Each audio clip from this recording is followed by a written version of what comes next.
Senegal, Jota, you just wanna be. Jota, Jota, you just wanna be. Jota, Jota, you just wanna be.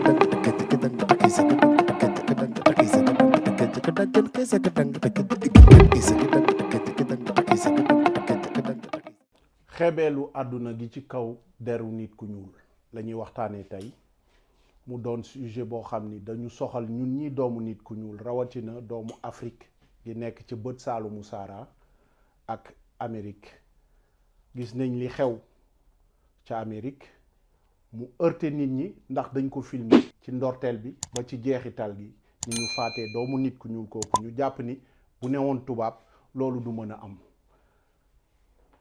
du doon wax gu neex waaye foog ñu wax li am waxit ban taxawaay la ñuy am ngir mu dañ respect bi ñu war a jox ñu jël ko ndax kenn waru ñoo bëgg waaye dañ ñu war a jox cër Isidore.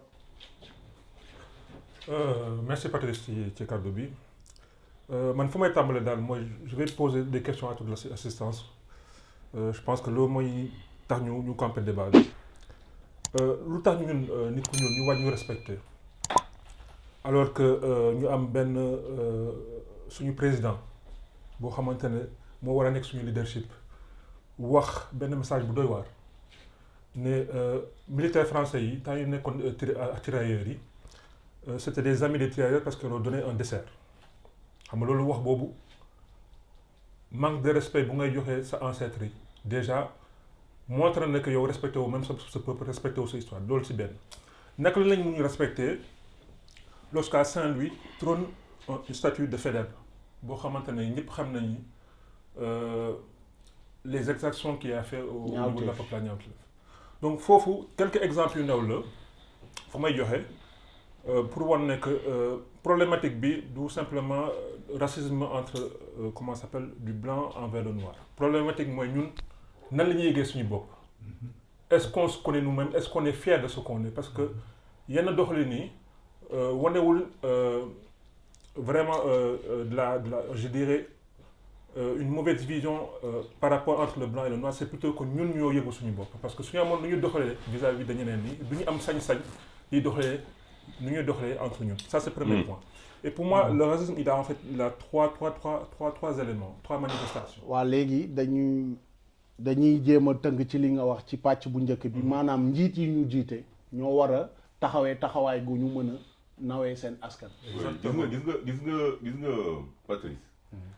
gis nga fi nga commencé débat bi mooy histoire yi xew nii depuis le mois de mai dernier. dafa commencé suite à l'assassinat d'une personne qu'on appelle George Floyd foofu problème yu jógee am benn mouvement bu ci génn bu tudd Black Lives Matter. loolu.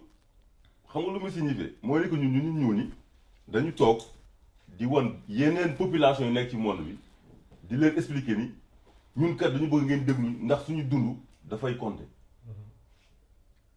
démarche bi du loolu gis nga respect boo bëggee ñu jox la ko respect kenn ko jox nit. respect da nga koy jël. koy foqal da nga koy jël xam nga da nga koy jëlee gis nga boo jëlee exemple benn chinois boo xamante ni dafa immigré France wala mu immigré États-Unis kooku ak loo ko mën ci def. bu gestoo day gis ne dëkk bu mag la bu gestoo day gis ne dëkkam dëkk bu puissant la dëkk bi nga xamante ni moom mooy ci marché financier mondiaux yi moom mooy lebal xaalis yeneen dëkk yi africain boo ko defee lu metti bu gestoo xam nga lu may gis fële ay ñoom Paul Biya dafay gis ay ñoom Omar Bongo ñoom Ali Bongo ñoom Macky Sall yi nga xamante ni defuñu dara pour que seen jeunes seen xale yi nga xam ne ñu ngi dem école ñu jàngal leen seen histoire jàngal leen seen passé et puis ñu mën a faire ci loolu noonu. est-ce que du doon conséquence. non man je pense que tout à l'heure li nga xam ne Isidore doon ko wax mais aussi je pense que kii bokkat junj na ko léegi mooy man su ma déggee déjà le mot racisme man li may njëkk a ressentir mooy nan ngay mën a def ba yëg la ba yow nga mën a yëg sa bopp tamit teg ci. te soo seetloo bu baax lutte contre le racisme yi am ci àdduna bi yépp boo seetloo bu baax da ngay gis que ni dans l'histoire ñun dañoo amoon habitude su fekkee que noir yi dañ jànkoonteel ak ay problématiques yu ci mel discrimination da nga doon gis que ni yeneen xeet yoo doon ñu waxal donc tey jii nag dafa jot ñàkk mbooloo gi waaw ñun suñ bopp ñun waratuñ xaar kenn di jël ay solution di ñu xeexal je pense que xeex bi si suñ bopp la war a commencer en fait mooy aujourd'hui qu'est-ce que être noir dans le monde lan mooy nit ku ñuul ci monde bi nit ku ñuul ban taxawaay la war a am ci monde bi te je pense que nag défi boobu noonu nag question problématique boobu pour ñu répondre ko je pense que ça se trouve dans la question de l'éducation dans la question de xam sa bopp dans la question de ñun ñooy kan suñu histoire nan lañ ko construire et cetera et je pense que aujourd'hui même la civilisation parce que pour moi la civilisation elle est noire Cheikh Anta Diop bind na ko Cheikh Anta Diop wax na l'Égypte même que dafa noiroon aujourd'hui mais tey man mi nga xamante ni dama jàng école jàngee Sénégal man je connais plus la révolution française que la révolution des Toronto parce que à l'école loolu kenn duñ ko jàngal loolu problème la damay dellusiwaat si lu Bokar wax xam nga en fait ñun africains il est temps ñu génn suñu posture victimaire Black Lives Matter la vie on n'a pas à leur dire que suñ vie dafay compter ou pas xam nga tey tu as donné l'exemple de la Chine c'est pas parce que les Français ou les Occidentaux ils aiment les Chinois mais ils les respectent parce que la Chine est puissante. On respectera les Africains et les Noirs afro-descendants dans le monde le jour où l'Afrique sera assez puissante et respectée et respectable dans le monde. yaa ngi wax léegi affaire éducation. mais comment se fait-il que ñun tey système éducatif bi nga xamante ne moom la ñu am mooy système éducatif bi nga xamante ne depuis temps yi colonisation bi la ñu koy indi woon. dafa àndoon benn sorte d'asservissement. Léopold II disait comment on appelle à ses missionnaires. apprenez-leur à croire et non à raisonner. mais système éducatif boobu moo am moo tax système éducatif boobu noonu fait que former des intellectuels yoo xamante ni ils sont aliénés jusqu'au bout des ongles ñoom ñooy ñëw fi tey di défendre que statut Faidherbe dafa war a taxaw tey ñun man j'ai eu un bac L en philosophie mais en terminale mais on admirait Emmanuel Kant mais après je me suis rendu compte mais c'est un des théoriciens du racisme on admirait mais Victor Hugo qui dit que nan la Afrique waroon nekk su nekkoon Europe sinon comment on appelle un bloc de sable. man li ma jàpp mooy nit ku ñuul soxlawul ñu bëgg ko nit ku ñuul lu soxla mooy respect tey ban méthode lañ teg nit ku ñuul gannaaw traite négrière traite occidentale ak traite arabe bépp méthode bi ñu teg nit ku ñuul tey teg nañ ko yeneen peuples yi colonisé woon nañ ay peuples en Arabie colonisé woon nañ ay peuples en Asie tey pourquoi tey peuples yooyu ñu respecté leen te respecté wuñ nit ku ñuul tey peuples yooyu nga xam ne dañ leen dominer woon coloniser leen woon comme niñ ko defee woon Afrique tey ils ont su apprendre de leur passé tey soo xoolee en Europe wala en Amérique on parle rarement de racisme anti-asiatique on parle rarement de racisme anti-chinois wala anti beneen dëkk pourquoi parce que ñooñ tey nekkul ñeneen bañoon tey dañ leen bëgg de c'est parce que ñooñ xam nañ ne ils se sont fait respecter loolu buñ ko fàtte tey gëdd bu ñuy jox nit ku ñuul ci àdduna bi da dépendre tey ci gëdd bu ñu jox Afrique tant que l'Afrique sera soumise tant que l'Afrique sera dominée tant que l'Afrique continuera de subir cette forme de néocolonialisme diñ mës a respecter nit ku ñuul ci àdduna bi. Le précurseur du panafricanisme Marcus Garvey l'avait compris en appelant à l'union des Noirs du monde entier mais pour que union boobu mën a am il faut que les Noirs du monde entier soient conscient que on a un destin commun et qu'on soit solidaire entre nous. nit ku ñuul bi nekk Asie nit ku ñuul bi nekk fii ñoo bokk même combat bu nekk dans les Antilles xam na ñoo bokk même combat ñoo bokk même xeex nañ xeex pour que Afrique jëm kanam pour que tey suñ gestoo ñu mën a am wéeruwaay Afrique nekk seen wéeruwaay. On admire, comment on appelle, des gens comme Voltaire, qui dit que le blanc est supérieur au nègre, comme le nègre comment on appelle, aux huîtres. Mais genre, maintenant, il va falloir que nous déconstruire le racisme. mais liggéey boobu dañu ci war a jàppale.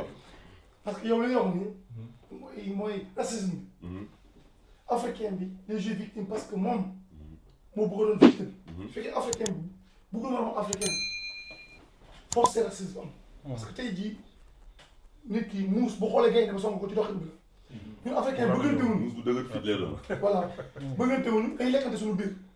ñaata américain ñooy dee every day a gunshot by black people. mais dañoo wax ko fi que tubaab bi moo rey black il faut gars yi jóg manifester mais black yaa ngi seen morom every day in America every single day black nañ morom te kenn ci wax dara mais fekkee yow seen morom ak say doom ngay rey tous les jours kon yow tey ji soxla de marche fekkee benn waay kap benn policier waay boo ñëw rey benn black moo tax ñi def ay pancarte dañuy nax suñu bopp foog black yi xam ne racisme yow yaa koy bañ depuis ba nga nekk xale maanaam boo koy bañ nekk bañ ci biiru kër doo xaar ba nit ki jóge fee di def manière xoolal ay marche ñu def yëpp kenn marche Afrique kenn marche Sénégal kenn marche Congo kenn marche Mali français ñoo di marche mais France dëkk tubaab la kon yow ba léegi yaa ngi dund racisme non c'est que mën naa ci yokk benn affaire bu ndaw rek benn affaire bu ndaw benn exemple bu concret boo xamante ni il y a 3 ans Afrique du Sud amoon na ay manifestation pardon yi amoon foofu noonu yi nga xamante ni Sud-Africains yi doon rey Zambiens yi ndax dañu jàpp ni ñooy sàcc seen liggéey exactement mais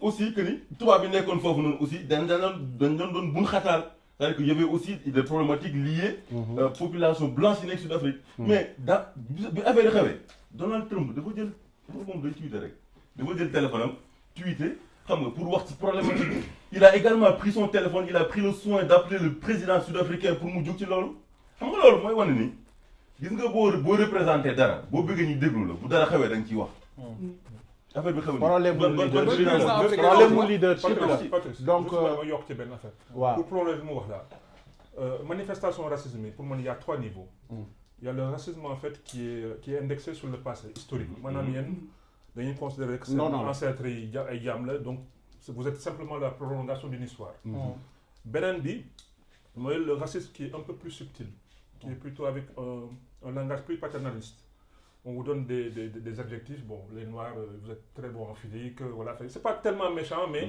voilà racisme ordinaire c'est le racisme de velours l'autre racisme aussi c'est le racisme économique de déclassement chinois yi suñu ñëwee ba léegi di ñëw suñu dëkk di wax ne noirs yi par rapport c'est pas des grands travailleurs wala am yenn préjugés yi c'est parce qu'à un moment donné il y a dans les années 60 doon gis ay chinois yoo te ni yenn discours yi c'est qu'ils sont arrivés à un niveau économique boo xamante ne que ils se permettent maintenant de se classer à un niveau plus élevé que nous donc il y a 3 types de nature qui font que en fait le soubassement du racisme elle est soit économique soit elle est historique soit elle est contextuelle ordinaire ñu koy dund institutionnalisé daal comme fii en France racisme institutionnalisé aux États-Unis il faut qu'on change aussi de référence l'autoréférencement parce que chaque fois nous notre autoréférence c'est quoi ce sont les moments douloureux dafa mel ni que ñun suñu point zéro d'histoire c'est quoi c'est l'esclavage la colonisation am na lu ko jiitu système éducatif c'est un travail historique il faut qu'on change que nos références ne soient pas simplement religieuses et justement c'est tout le travail qu'a fait Cheikh Anta Diop avec qui je partage vraiment en termes de pensée avec Amadou justement pour avoir ce cordon ombilical qui se prolonge justement par rapport à notre histoire vraiment primordiale ça tant qu'on n'aura pas fait ce lien primordial là pour montrer qu'avant il y avait des grands royaumes et que nous avons été la base de la civilisation tout à fait tu auras toujours cet autoréférencement par rapport à des moments mais loolu Patrice dagguma la mais ça passe par l'éducation en fait mooy déconstruction loolu rek la ça passe par cette déconstruction il y avait un moment où le débat s'était posé ici en Europe où on disait que oui sur la comment on appelle la philosophie africaine et certains auteurs grands auteurs allemands il y a un auteur allemand Martin Heidegger qui disait que non l'Afrique n'a pas philosophie parce que la philosophie parle grec mais il y a des auteurs africains qui l'ont repris mais jusqu'à présent et pourtant Cheikh Anta nous a montré que comment on appelle la Grèce ne connaissait pas la philosophie avant son entrée en contact comment on appelle avec l'Égypte mais loolu noonu dañ ko war a xamal parce que gis nga gëm sa bopp bi dafa am solo africain dafa gëmal boppam et c'est dans la tête c'est dans la tête que dans ce pas soo gëmul sa bopp mun nañ def black xawma live matter mun nañ manifester ba suba mais racisme dañ ko parce que voilà du changer dara parce que non man maintenant le devoir de responsabilité de nos États aujourd'hui foofu laay ñëwee pour man la question elle est là aussi foofu laay ñëwee pour wax ni racisme bi ñuy wax ni du doomu nit ku ñuul rek a ko dund ni ñu tubaab bi xeebee noonu la xeebee woon chinois bi. il y a 50 ans il y a 60 ans. lan moo tax tey ba tubaab bi jox cër non seulement chinois bi. wala jox cër naar bi jox cër naar bi liggéey. ñaari mots la ñaari mots révolution culturelle chinois seen affaire foofu la démarré. merci. Mao dafa yar chinois yi ñu àgg fi ñu àgg tey ñu jox leen cër. tubaab joxuloon cër chinois comme ni ñu joxulee cër. joxutoon cër naar mais tey. boo xoolee Maghreb bi liggéey gi ñu liggéey ba seen dëkk toll fii tey moo tax ñu jox leen cër par rapport ak l'Afrique subsaharienne nga dem États-Unis solution bi mooy xaw ngeen ko brosser mooy gis nga nit ku ñuul jox ba am gëdd. tànk ñun tànk ñun waaw tànk ñun amuñu maanaam benn nouveau établissement benn nouvel ordre noir boo xam ni dañuy def comme juif yi bien sûr def ay entreprise noire jël suñuy mbokk noir jàppalante fu noir nekk nga jàppale sa morom ba ñu doon am doole parce que loolu dëgg sans anglais dañuy ne money is power bu ñu amulee doole xaalis boobu noonu cër gi ñu war ci ñun duñ ko jox xoolal Amérique maa ngi ko doon waxtaan ak Isidore keroog boo jëlee wàllu sport bi basket ñi koy doxal nit ñu ñuul la ñoo tax tey basket toll fi mu toll waaye buñ jëlee retraite au lieu ñu jéem a dem jël pouvoir bi yor basket duñ ko def dañuy retraite toog na le football américain pareil star nit ñu ñuul ñi fa nekk buñ jëlee retraite kenn du leen dégg ñan ñooy jiite ligue yooyu ay tubaab buñ yoree pouvoir bi ñoom ñooy doxal lu leen neex ba tey Colin Kaepernick li mu def ñu xeex ko ba yàq carrière am c'est parce que nit ñu ñuul ñoo nekkul ci kaw téye pouvoir bi boo xoolee loolu mooy dox ci dëkk yu bari mais tey suñu cat lan la suñu njiit ji suñu njiit ji looloo tax ma lay jox kàddu non man je pense que loolu moo tax que man dama naan gis nga racisme pour man li koy renforcer mooy la faiblesse même de nos États pour moi loolu mooy ñëw tey renforcer aujourd'hui le racisme parce que soo seetloo suñu État yi ñun ñi ñëpp Sénégal lañ juddoo fa lañ màggee fa lañ jàngee et cetera et ñun ñu ci ëpp daf lay leer di tey bi nga paree bi nga amee bac tey say parents li leen gënaloon mooy tey nga génn parce que ñoom dañ jàpp que dans la conscience collective même dañ xam ni tey sa avenir mënoo ko construire ci déconstruction bi nekkaguñ ci liggéey sa dëkk origine donc déjà rek yow soo jugee sa dëkk bàyyi sa histoire bàyyi li nga xamante ni sa état defal na la ko parce que moo la formé ba bi ngay dem terminal nga bàyyi loolu lépp tey jii ñëw fii déjà tu pars avec benn retard d'accord nga ñëw tey jàng pare et cetera d'ailleurs da ngay gis que ni am na ñu baari ci ñun ñoo xam ne bi ñu paree jàng dañuy bëgg a dem ñibbi servir seen dëkk et cetera mais amul benn opportunité bu leen di jox ba nga xamante ni tey bu ñu ñëwee fii di xëccoo les postes postulés même si ay compétences am nañ ko yëpp da ngay gis gars yi nga xamante ni ñoo gën a ñoom lañ woowee les chauvins en fait ñoom ils tirent sur la corde bi nga xamante ni mooy rentrez chez vous et cetera donc déjà tout de suite yow le noir il part déjà avec ce retard mais aussi day nekk voilà waaw comme ni ma ko doon waxee tout à l'heure rek ci débat bi racisme bu ñu ko saytoo bu baax da ngay gis que ni benn phénomène la boo xamante ni mun na jël ay groupe nit jéem leen a xayma wala jéem leen a càmbar à partir ay attributs yooyu mun na nekk ay attributs visibles mun na nekk ay attributs culturels mun na nekk ay attributs religieux mun na nekk réel mun na nekk supposé également loolu di wane rek que ni finalement il y a différentes formes de racisme et que phénomène boobu bu ñëwee mun na indi li ñuy wax une hiérarchisation finalement entre les êtres humains et loolu di jur soit ay sentiments d'exclusion wala aussi ay sentiments d'infériorisation donc loolu di wane rek que ni finalement le racisme se nourrit même de préjugés mais aussi de stéréotypes que suñ société yi ñoom ci seen bopp ñoo koy indi donc loolu di wane rek que le racisme est ni inné c'est pas également une fatalité donc loo xamante ni c'est sécrété par la société mën nañ ko combattre mën nañ ko xeex et man dama jàpp que ni c'est par l'éducation qu'on arrivera à sortir en fait du racisme. Éducation tàmbalee ko dès la petite enfance jàngalaat suñu doom yi jàngalaat suñu rakk yi ñooy ñan jàngal boobu nag dañ ciy fësal ñi nga xamante ni suñu mbokk yu ñuul yi nga xamante ni tey jii ñoom dañoo am wàll ci àdduna bi ñu ngi doxee jàngalaat tamit day nekk ñu développer li ñu woowee esprit critique pour mën a casser en fait ce qu'on appelle les clichés de l'histoire jàngalaat aussi pour définir de nouvelles postures et de nouvelles pratiques yoo xamante ni la coopération et le respect de l'autre mooy nekk les soubassements de la vie en société. su censuré wu. loolu day dellu ci waat rek ci donc loolu day wane la responsabilité même la responsabilité bi bu état duñu état voilà am yi suñu par rapport ñi ci war a am mais affaire pour ñu respecter nit ku ñuul. pour ñu résumer ko li ngeen wax loolu kese la. éducation bi foofu lay commencé. xale bu travail de ñu leen di déconstruction jàngal lan. suñuy héros defoon mais nag bu pare te du yom foofu kese du yom foofu parce que mën nga jàngal éducation xale bi jàng xam kan mooy Cheikh Anta Diop xam ni mu doon wax fier et tout ça mais aussi mais il faut que dëkk bi développé. tout à fait mais dëkk bi tant que développé wul tant que amul ay emploi tant que amul li nga xamante ne moom mooy tax ba nit ñi bu ñu yeewoo suba dinañ am fu ñu mën def am lu ñu mën a lekk am lu ñu mën a respecté ci monde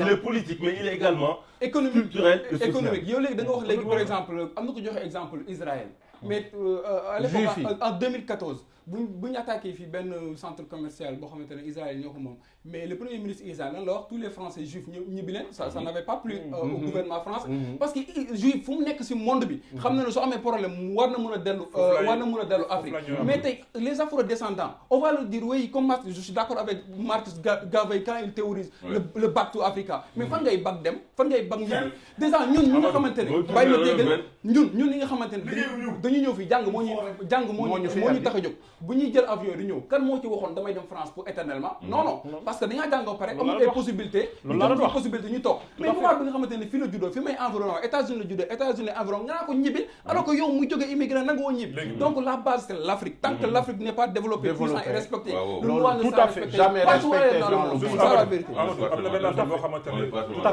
fait on est d'accord. Il y a un élément que vous avez oublié aussi de mentionner c'est est-ce qu'on a une communauté noire mondiale? Est-ce qu'on a un lien, quelque chose pour lequel nous partageons et un cordon ombilical qui nous lie justement activer pour que cette dynamique-là ne soit pas simplement des dynamiques locales, mais une dynamique internationale. Pour moi, racisme équation à deux facteurs là.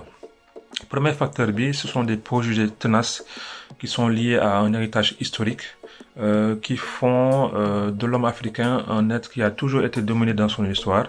Et ça avec comme point de référence les moments douloureux du peuple noir, à savoir la colonisation et l'esclavage. Donc point de référence aussi bien que pour celui qui porte la parole raciste que ce qu'il a subi, c'est quelque chose d'intégré et qui fait que tant qu'on ne change pas ces points de référence pour montrer que l'histoire africaine ne se résume pas simplement à ces moments douloureux, qu'il y a eu une histoire glorieuse avec des grands royaumes comme l'Égypte pharaonique, les royaumes de Kerma, de Napata et j'en passe.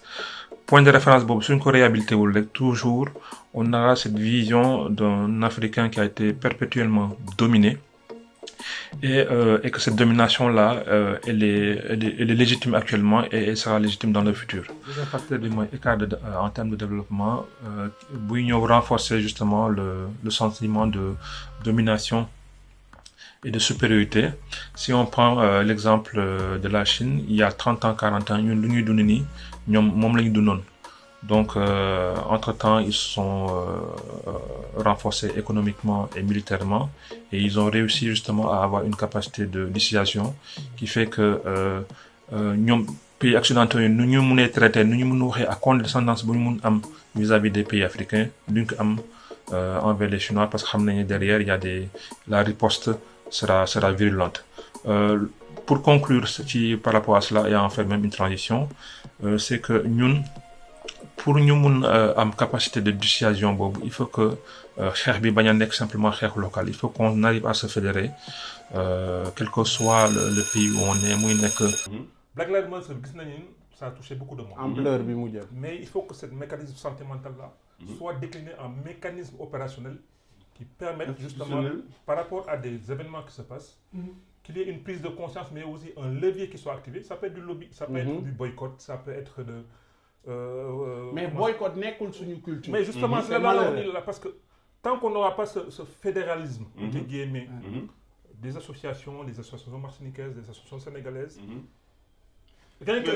attends, je te donne un exemple. Mauritanie. Mauritanie, à quelques enclaves de chez nous, se passe des choses cruelles envers nous. L'esclavage est parti. Nous avons une marche pour nous dénoncer ce qui se passe en Mauritanie, alors que s'il y a des bombardements à Gaza, nous nous finissons de souvent parce que l'information ne passe pas. Beaucoup de Sénégalais ne savent pas qu'il y a des non, Amadou, mais l'ol des révélé benen rek moo lay li Izzy di wax ni dafa am importance trop. donc moo lay wax que mooy wane que ni lutte contre le racisme. su fekkee dañ ko bëgg a mener. mu efficace donc non seulement foog mu local mais je pense que ça doit être mené de façon spontanée. c'est-à-dire que tey jii tey bu fekkee que ni tey noirs yi nga xamante ni dañ nekk tey biir France am ay rëq-rëq am jànkonteel ak ay difficultés et cetera donc je pense que lutte bi. dafa war a dem de façon spontanée. ça touche les noirs yi nga xam dañ nekk aux États-Unis mais touche également les noirs yi nga xam dañ nekk et cetera. ce lien-là manque cruellement en fait. et ça c'est un problème. dama jàpp ni heureusement on ne part pas du néant. heureusement parce que am na institutions yu am Afrique. Union africaine institution la. non pare ko mais ku koy financer une bonne part de son budget c'est l'Union européenne. voilà mais institution yi nag ñoom yooyu noonu nga xamante ni seen liggéey. mooy ils nous représentent nous. mais yooyu institution ñoo war a dëgër yooyu ñu war a dëgëral yooyu ñoonu moi je crois pas. ce sont ces institutions là qui peuvent être également données. moi je pense man je suis pas un utopiste man dama gëm lu concret. c'est ça mooy ni que institution yi am na. xam nga mais ñooñu aussi ci seen biir. la dynamique viendra de la jeunesse africaine. mais je donne un exemple.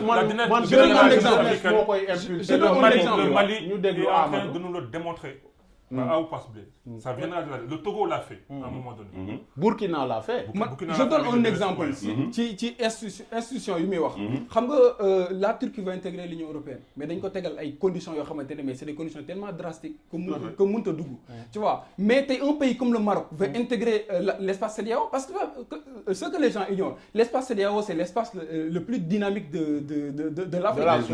Et le Maroc veut intégrer cet espace. Mais dama ne ok laissons-le intégrer mais dañ koy tegal ay conditions parce que le racisme existe encore. Comment on appelle au Maroc et au Maghreb képp ku bëgg a dugg ci comment on appelle ci institution yooyu la war a tegal ay conditions. il faudra que ces pays aussi du Maghreb règle ce problème de racisme bu fa am parce qu'on parle de racisme anti loolu day dellu si non du tubaab rek mais gis nga beneen leadership lay andi wax mais man beneen non mais loolu pour man conséquence la parce que benn kii asservissement mental le plus grand mal pour man bi colonisation ak esclavage def ci nit ku ñuul mooy dafa réussir non dafa réussir apprendre nit ku ñuul gi à se haïr lui-même nit ku ñuul ki dafa bañ ku ñuul dafa bañ boppam ndax asservissement mental bi am ci bu génn ci esclavage rek mais moo suñu ñàkk jubóo bi ñàkk bëggante bi pour man conséquence u asservissement mental bi ñu subir la d'accord que le problème ils ont réussi à faire haïr le noir lui-même. Moi je suis pas d'accord sur le fait que le problème on le tourne dans ce sens-là. C'est-à-dire qu'on essaie de le tourner dans le sens où nous aussi dañuy bañ a suñu biir catholique. Non il faut qu'on regarde devant. Regarder devant ça veut dire quoi? Foog ñu xool ni yow dama il y a des exemples concrets mais ñun loolu la ñu war a xeex pour nekk fa boo demee ONU conseil de sécurité de l'ONU amul benn de représentant bi nga xamante ni ça va représenter l'Union africaine dans ces institutions-là te affaire décisions yi ñu jël yëpp ci wàllu sécurité foofu la. Bokar boo amul doole doo compter. ok doo compter je suis d'accord avec ça mais fu mu toll nii man dama jàpp man dama gëm ni on parle pas du néant on a des institutions ñun dañuy war a dëgër ba pare révolution bi ñu bëgg a wax ci ñun lay commencer comme ni ko Prince waxee sànq bu weer bu deewee boo amee sa salaire booy def say courses nga jël sa xaalis nga dem ci centre commercial wala benn super boo xamante ni africain moo koy gérer. Je te donne un exemple. Est-ce que tu penses que le franc CFA c'est l'Union africaine qui a fait bouger les choses? Non. Je pense pas. Quoi qu'on puisse dire du combat de Kémy Séba pour lequel moi je partage pas forcément la meilleure. Il y a des points positifs. Il faut lui reconnaître. Tout à fait. Le fait que c'est avec cette pression-là qu'il on est d'accord. Mais mobilisant. On est parfaitement d'accord. Donc moi je crois pas à ces institutions-là qui sont depuis 60 ans là. Ouais, depuis 60 qui sont là. Elle viendra de la jeunesse africaine. Consciente. Ouais. Qui ne veut plus se faire marcher. Mais par contre, Izzy, ce que tu dis là, c'est très important. Je pense que la dynamique doit venir de la jeunesse africaine, mais il ne faut pas aussi qu'on tombe en fait dans ce piège-là du panafricanisme, mais qui s'oriente en fait vers la détestation de l'autre, de l'Occident. Parce que ça c'est très dangereux. Et j'ai l'impression que le panafricanisme africain s'envisage uniquement la détestation du... Non, désolé, non, je pense... On n'est pas vraiment d'accord. L'un des perfects... Tout à fait. Non, mais en fait, parce que li mu wax en fait, c'est qu'il parlait de la jeunesse consciente. Oui. Man moo tax ma ni ko, xam nga, on le voit tous ici, que da ngay gis que des gens yoo xam ne ils se décrivent comme étant des panafricanistes, etc. Donc di dem ci ay ambassades ak di dem ci ay mais c'est des moyens de pression. Le combat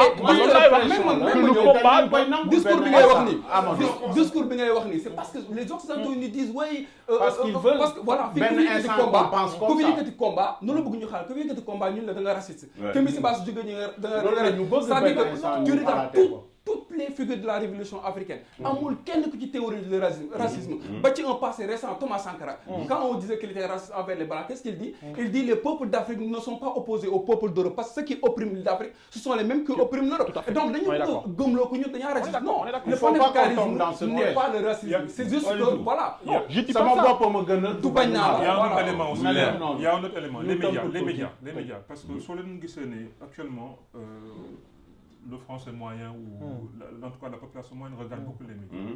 Et quand vous allumez la télé, BFM TV ou CNews, qui vous tombez Zemmour. Donc avec le langage entre guillemets. Donc il y a un déni de racisme. Non, il y a une chose, c'est que aussi il faut que nous travaillons à avoir nos propres canaux de communication pour nous véhiculer nos idées. N'attendons pas chaque fois des autres qu'on ait un petit journaliste africain qui vienne. C'est là que les réseaux sociaux doivent jouer un rôle important. L'aspect communication, elle est très très très important. Donc it's upon us ci ñun la dépendre ñu utiliser suñu canaux yi. problème africain bi mooy il faut ñu daal mbëggeel bring back the love bring back the respect il faut ñu bëggante suñu biir. joxante cër suñu biir. jàppalante suñu biir. parce que racisme mënul jeex fekkee ñun bëggante suñu biir. di daxante def politique. kenn mi c'est pas tout ça ay gars activistes soi-disant lépp politique la ay dóor la. ku jëlee ko jox xaalis mu ne teg. ñun loolu intéressé il faut ñun faut pas être il faut qu'il y ait des combats à mener. voilà waxtaan bi neex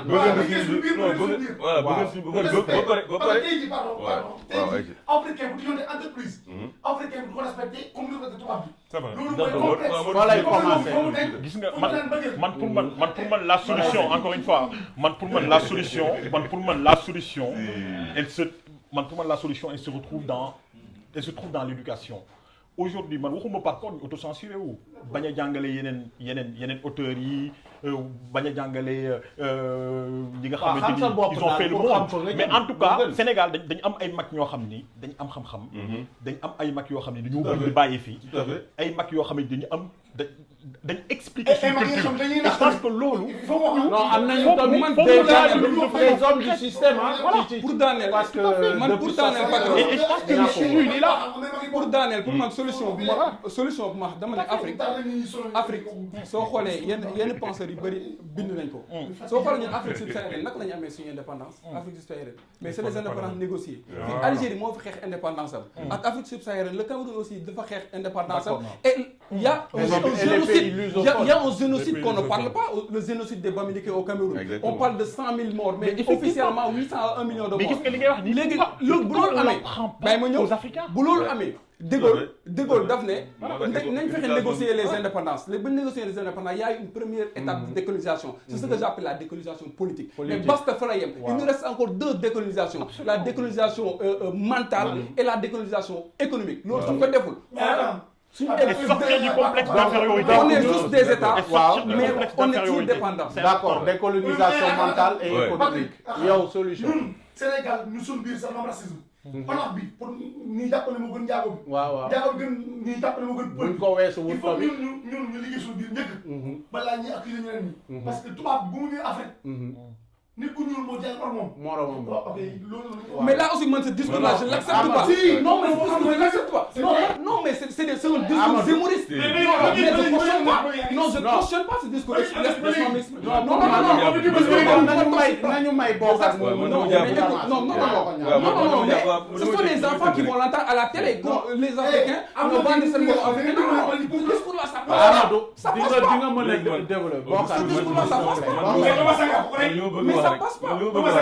Mais on va s'expliquer. Ce discours-là, ça passe pas. Qu'est-ce que cela veut dire? Ça passe pas. Il y a jamais dans le monde.